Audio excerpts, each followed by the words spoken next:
All right, ladies and gentlemen, it's Monday night. It's Cageside Live. Alex Behin and Eddie Law here with you guys. The night before Dana White Contender Series, what is it? 52 or whatever? I don't know how they call it. Week 6. Week six. Way better than what I was thinking. Week 6, ladies and gentlemen. A lot of good fights coming up tomorrow night. So definitely check that out. I highly recommend it. Obviously, CagesidePress.com for all your results and everything. But plenty to talk about today. 279. Is the card worth it or not? Mighty Mouse with the flying knee, how dope was that? And then, of course, all the MMA headlines we could think of at the moment. But starting off here, UFC 278, very quickly because we didn't have a show last week. And we're not going to, I'm sure you guys have talked it to death at this point because you've had plenty of time. But, man, seeing Leon Edwards, I'm going to write the Paris. Oh, we're going to talk UFC Paris too. Seeing Leon Edwards come back 7 years later and pull off what he pulled off the way he pulled it off. What the fuck just happened? That's literally my mindset when I watched the fight, but because I got to watch it live. But what did you think of just the whole story? Because for Leon, that's like a saga. I mean, it's a feel-good story, to be honest. You know what I'm saying? Like, it is. I didn't watch it live. I was at a weekend concert, so as soon as my concert was over, I looked at my phone and I was like, I saw Leon with the belt, and I was like, oh my god, did he win a decision? And then I go in on Twitter and I'm like, holy fuck, he just slept him. It's crazy. It's crazy. Like I said, it's a feel-good story for him. It's a feel-good story for the UK. They got another champion. Yeah, it's crazy, man. It's crazy. And just to think he was what, a minute and a half, 2 minutes away from losing a pretty decisive decision. And for him to come back and knock Usman out like that, it's crazy. You know what I mean? It's just so crazy because Usman was one win away from breaking Silva's record, and he's the GOAT talk, and Dana White's already saying that he deserves to be in the GOAT talk. You know what I'm saying? So they're all this hype and Leon was just like, I'm gonna show what I've been working on, and he knocked him out. It was nasty. So I was watching the fight in the arena, and I mean, you know how it is usually in arenas, the media room's kind of far. So with I think it was I want to say a minute left, and I'm looking down there, and he's taking Leon down at will. Leon, I will speak on it in a second, but I thought Leon was still in it, just up here. But on the scorecards, there was no way. He had no chance. He had to finish. So with about a minute left, I started I was about to get up and take off. I just walk back to the media room, maybe grab a soda on the way back and whatever. And I'm standing up, and I look down, and for some reason, I don't know why, I sat back down, and that's when he landed it. And I kid you not, everybody where I was sitting, jaws dropped. Obviously, it's on media, but jaw dropped. We're like, what just happened? But Toast is in the house. What's up? That arena popped louder than when Pena defeated Nunez. 100%. It exploded. With 40 seconds left, Leon Edwards had lands, I think some seconds left. Lands a head kick, knocks out Kamaru Usman. And it was just the wildest thing. Because I remember thinking at that moment before he landed the head kick, I was like, Kamaru should just take him down and hold him down for the last minute of the fight and, call it a night. He just didn't. Leon hit that head kick beautifully behind the left hand. He showed him the right, then he threw the left, and right behind it, like textbook. We already knew Leon was a super technical, but man, he pulled out the most technical head kick he's ever thrown in his life for it, and it was the dopest thing. So after the knockout and everything, obviously, I stood there for like a minute and a half, 2 minutes, just like jaw drop, looking at everyone in media row, like we just saw that, right? Like I had to ask somebody. I turned around to my left and. I forgot the gentleman's name and what outlet he's from, but I look at him. I'm like, we just saw that, right? He goes, dude, I don't know what I just saw. I'm like, oh Jesus. So anyway, I get up and I take off, right? And to get to media room, you have to go through these like glass doors and go downstairs. Well, I'm going downstairs, and who's coming up the stairs? Dean Thomas, who is as shocked as anyone else is. And he's already, well, so I don't know, I'm sure you've heard the story that him and the entire commentary team was like totally like saying like, oh, this fight's over, who's gonna win? But Dean was saying that Leon broke. Dean on the way up the stairs was already defending his point. It was fucking hilarious because he's already just like, man, it was over. It was over. And I remember I look as we're passing by, I'm like, I thought it was over too, man, but shoot, MMA. And he goes, MMA. He takes off. But it was honestly the wildest thing ever. But it made me super happy to see Leon like grab the belt and just deserve it, right? No shit talk, no bullshit. Just I'm here to fight. I'm gonna show what I got. Respect the Usman, but I'm coming to get the belt, and then he did it. So that was honestly one of the dopest things I've ever seen in person. One of the dopest things I've ever seen in person happen. So, but obviously the question is now what's next? And I can't think outside of like Usman waiting or getting maybe injury or something. It's got to be the trilogy next, right? Like, what do you think?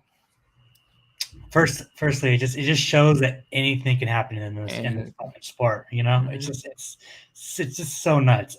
Yeah, they are doing the trilogy. Dana said that he's currently looking at any venue in the UK. So he's opened his stance on stadium shows. So Wembley, like, dude, I hope they do Wembley. That would be so sick. Yeah, that would be wild because, man, like, not only would the trilogy sell, but like you bring Aspinall, you bring Patty, you bring Molly, you bring name them. You know what I'm saying? Just bring Arnold Allen. Like you just bring them all, and you could sell that out like that. Yeah. So that's the trilogy's next for sure, which kind of screws Hamzat because I mean I think he was basically next in line, so. He's going to have to fight somebody else unless he's going to wait. But if you wait, you're not going to fight until middle of next year. So hopefully they do that Colby versus Hamzat fight, man. Like, that's the fight to make. It is a fight to make. Obviously, let's get past Nate Diaz first. But, everyone's money's going towards Hamzat. What are you going to do?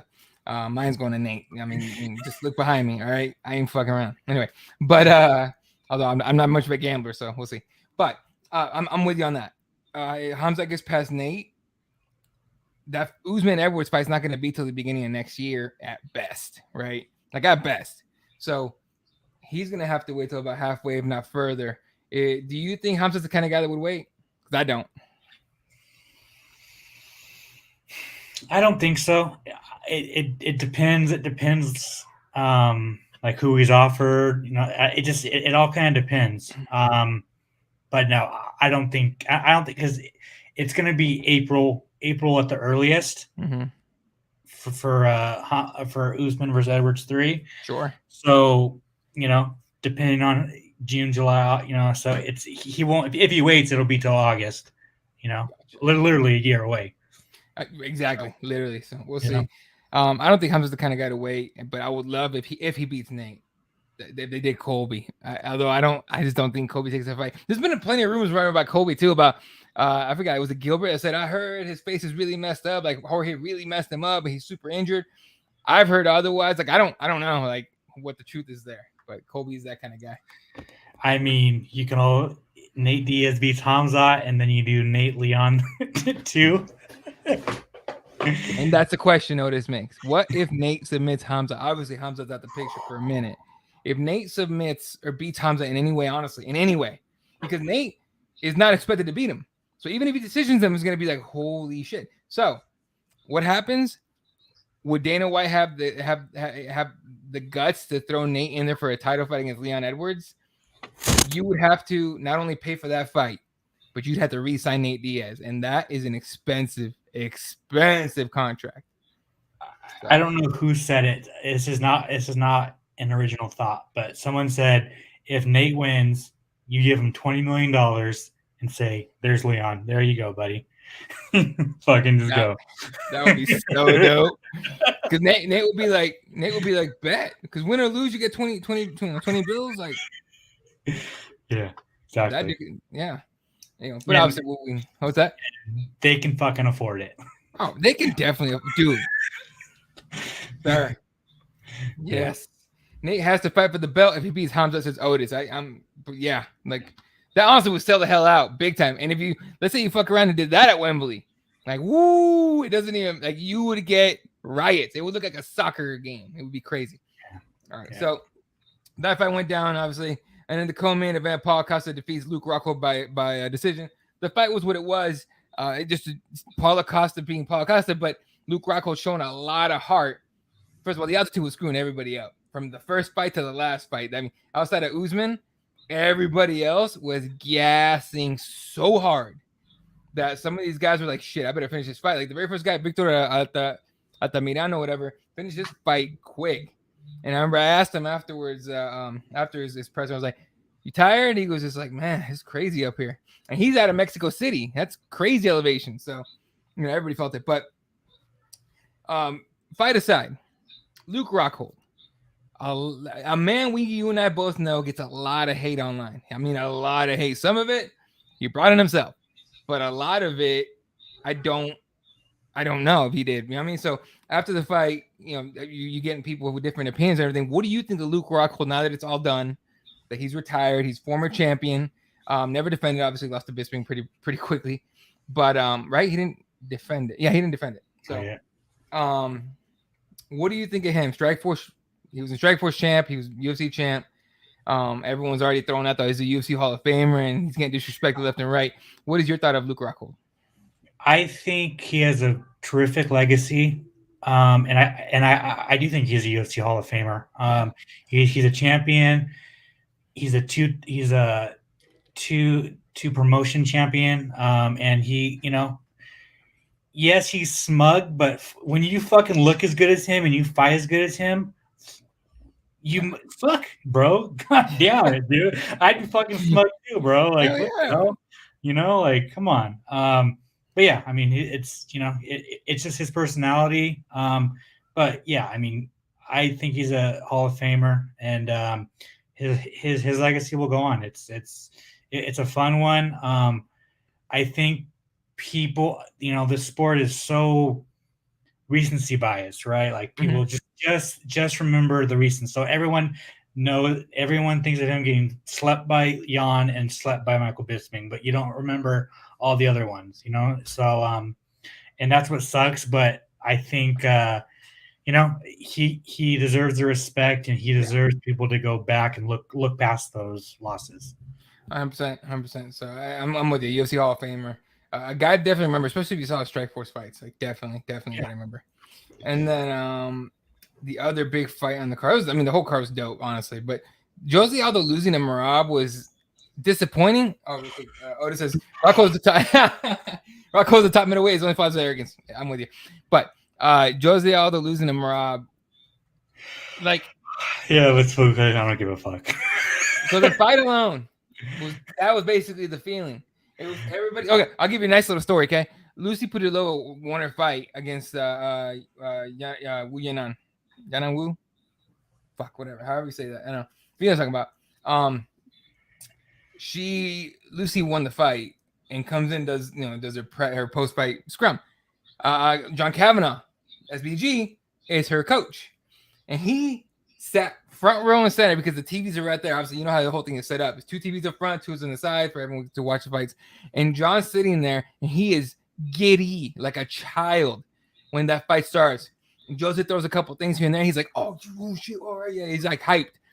By the end of the fight, he's just like almost depressed, and it was just like, damn, bro, like that sucks. And I know Otis says Aldo took 3 rounds, the third round off. What did you? What do you? There's a lot to unpack here, but that it was an entertaining fight. But man, like it's one of those like what could have been if Jose won. Like what could have been. Yeah, I don't give a fuck about this fight, bro. I don't give a fuck. I'm Because sad that just overall, Jose lost. yeah, Marab did Marab. You know, it's just like, yeah, like you said, like if Jose would have won, he would have got a title shot in Brazil. Like, what would happen? But we got a fucking boring fuck it. You know, I don't give a shit. Let's move on. yeah, and obviously he's not gonna fight. He's not gonna fight Aljo because Rob's not gonna fight Aljo's his boy. So we're kind of back to square one with a gatekeeper. So you're right. It's one of those things. It's like who cares? All right. So that was usually 278. Yana is Wu Yanan, right? Put a level with a TKO win. Tyson Pedro with a nasty head kick knockout against the guy that probably shouldn't have been in there with him anyway. What other fights? This Luis Saldana robs himself of a win with an illegal knee. Nice job, dude. Nah, he's alright. He just had a mind fart with a brain fart. Angelusa versus Fletcher was crazy. Amir Albazi said that black belts these days are watered down jiu-jitsu. He's a purple belt. He submits black belts and beats black belts like Francisco submitted him. So that was a funny little quote. And then to me, Victor Altamirano is the next big star at flyweight. Dude has personality. His IQ, fight IQ is ridiculous. Like the way he talks, crazy. All right. Whew, what's up? I don't know if he's the next big star, but okay, he's fun. He's fun. Oh for yeah, sure. Yeah, no, I'm with you. If Aldo was busy in the third round, he might have won. I'm pretty sure the cards are pretty unanimous, right? But maybe. Yeah, maybe. Probably right. All right, real quick. UFC Paris this week. Actually, you know what? Let's talk something way more. Honestly, to me, way more fun at the moment. If I can pull up this right here was dirty.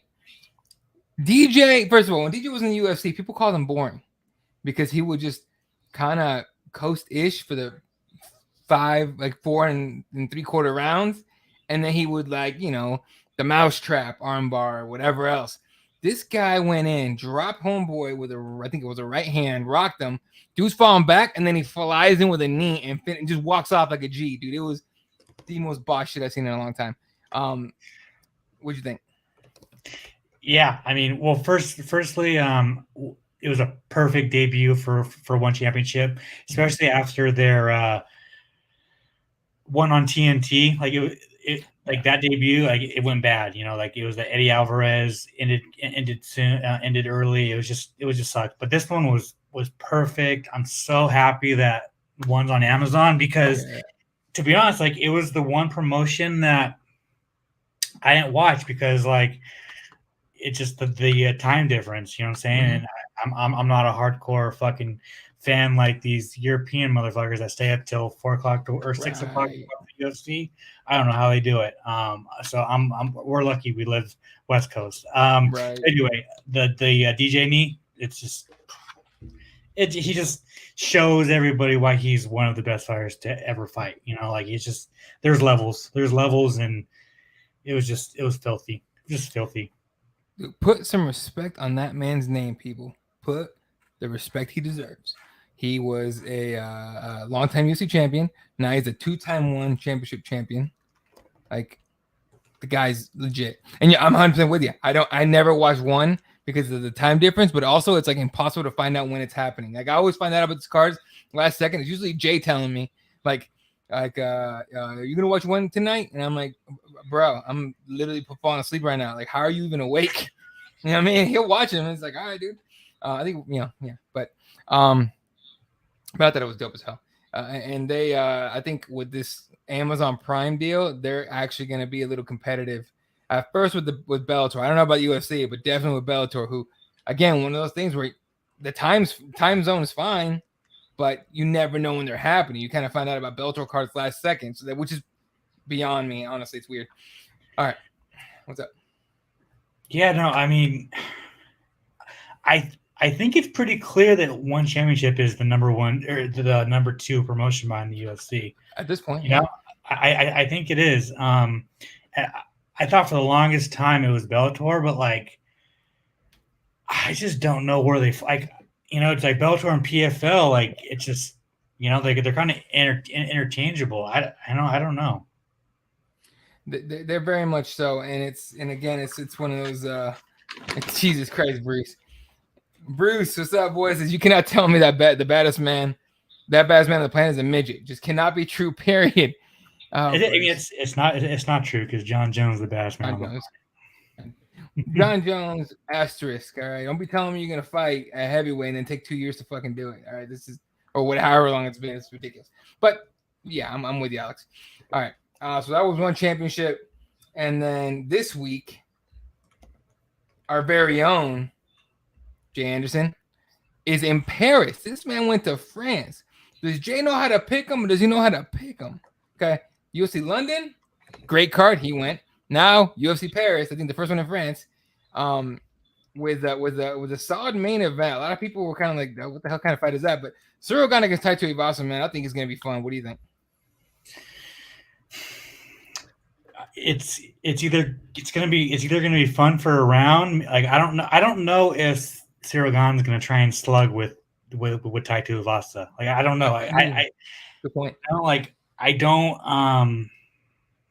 I don't know. I have a feeling that Cyril Gane is going to use his ability, his athletic abilities, and his footwork, and he's just one of the best fighters right now. And I think he's just going to point fight Ty and probably take him down third, fourth round and submit him. I don't know if it's going to be an exciting main event. I think Ty's going to try and make it, but I think Cyril Gane's just going to try and use his distance and slow the fight down. But if Cyril Gane tries to come and bang, it'd be fun. It'd be fun, but it wouldn't be the best idea for him. Honestly. Exactly. Tuivasa is knocking the hell out and take his shoe and fucking do his shoey after that. So it's just the worst. I feel like it's the worst matchup for Ty right now. It's not like great. That or like Curtis Blades are the two toughest fights for him right now. But but on the flip side, if Ty beats Cyril Gane, he's next for the title. How crazy would that be? Ty Tuivasa fighting for the UFC heavyweight title. It'd be fantastic. Imagine him fuck around and win it. That'd be so crazy. I'd be happy as hell for him though. All right. So that's obviously the main event. Co-main event: Robert Whittaker, Marvin Vettori. What do you think is going to happen in this one? Because I mean, both guys like to throw. It is the two best middleweights not named Israel Adesanya. This is another one where I think it's going to be a very technical, just a technical fight. Like Marvin Vettori has pillow fists, and Robert has been he's been very smart with his fighting. So I think it's just going to be a close fight because both these guys are the best middleweights not named Izzy, and and they're kind of in a fucked situation because the winner has to fight, maybe the loser of Strickland Cannon. You know what I'm saying? Like, because they've already fought Izzy twice, so like they're not going to get a third shot at Izzy off a win off of each other. So it's kind of like a meaningless fight, but it's like the meaning. I guess the meaning of this fight is just like the clear number 2 middleweight. Like I don't know. Yeah, no. Wait, speaking of weights, what do you, Bruce? We'll touch on that here in a second before we get out of here. Speaking of weights, Robert Whittaker has said that he's entertaining the possibility of going up to 205. That is a weird ass fucking thing for Robert Whittaker to say. He better not entertain that, and he better get like 4 inches taller. Fuck out of here, dude! Like, yeah, those boys up there fucking bang. That's about it's just as delusional as Kamaru Usman going up to light heavyweight. Just like, come on, bro. Like, I wanted to ask him so bad about that, and like legitimately ask him like, come on, bro, Canelo. Now you want to go 205? But we were super rushed on media day, so they literally like cut us off. But yeah, no, that's a weird thing to say. Like, I want to go light heavyweight. Like, all right. I mean, but he has to do something because he's not fighting for the belt unless you like beats three, like beats three of the top contenders. Like or if Alex Pereira beats Izzy, maybe. Right. No, you're right. All right. So UFC Paris this weekend, ladies and gentlemen. It's an early card for you West Coasters. 9 a.m. prelim start time, which for me, thank you. I get the rest of my Saturday. But everybody else is like a lunchtime start. So and 12 p.m. Pacific, that's 1, 2, 3 o'clock start time for you East Coasters out there for UFC Paris this weekend. Obviously, we'll be there. Jay Anderson there covering for Cageside Press, bringing everything from open workouts. They're doing open workouts, which is, the thing of the, I thought it was a thing of the past, but apparently, it's coming back for this one, at least. Media day, and then, of course, weigh-ins and fight night. We have all your coverage you need at KSIPress.com. All right. Bruce brings up something that I didn't see until about 30 minutes ago on my Twitter feed. Do you think Ariel Helwani can stand and bang with Sabatella or Stotts with the senior performance in an interview today? So, if you guys missed it, and I hate to do promotion for this fucking dude, but it made me laugh that he even thought he could stand between those two guys to me. But for some reason, I didn't watch the whole interview. I just saw the clip of them starting the shit. Stotts, Rafion Stotts, who's the interim bantamweight champion for Bellator, and there was Danny Sabatella, who has a big mouth. They were yapping back and forth. Danny's saying wild out shit, like way, like not even Chael Sonnen style, more like Colby style, going in and everything. They for some reason start throwing down, and Ariel Helwani thinks this is a great idea to get in between these two guys. So do I think he could stand or he could stand and bang with them? No. The only reason they didn't hit him is because he wears glasses. You don't hit a guy with glasses. That's how it works. And plus, that shit looks set up as fuck to me. I think it was staged as hell, and I would say it was Ariel's idea. But that guy just knows how to promote in that style. Could be. Personal opinion. Did you see that the rumor is Jake Paul versus Anderson Silva in October? Don't fuck with me. And that's the rumor. Come on, Spider. Do it for everybody. Come on, Spider. God, I hope. Dude, I would give Jake Paul some credit. I get it. Anderson's like 50, but I will give him credit to face a guy that could actually be the same size, if not bigger. I'll give Jake some credit. I'm not gonna bullshit you. I will give him some credit. So, if he just takes the fight, but I did not see that rumor. That's damn. Yeah. It just came out like before we started. Oh shit! I hope it's true. I mean, maybe Jake Paul's tired of getting clowned about you fight. You don't fight boxers. You don't fight anybody. You fight wrestlers. So there's like two thoughts right now. People are clowning. It's like, oh yeah, right. You're still not fighting a boxer. You're still fighting older guys. So I'm saying like there's that. But on the flip side, at least you're fighting someone who's very good. Like so there is that. And man, I mean, if Anderson Silva is the one to beat Jake Paul, that would be awesome. But if Jake Paul sleeps Anderson Silva, we'll be so depressed. That'd be the most depressing shit. Oh, because he just let loose. He would say, "Oh, I would bite the fuck out of me." And Dana White's probably at home going like, "God fucking damn." But yeah. Anyway, all right. So there you go. Oh, 30-minute show.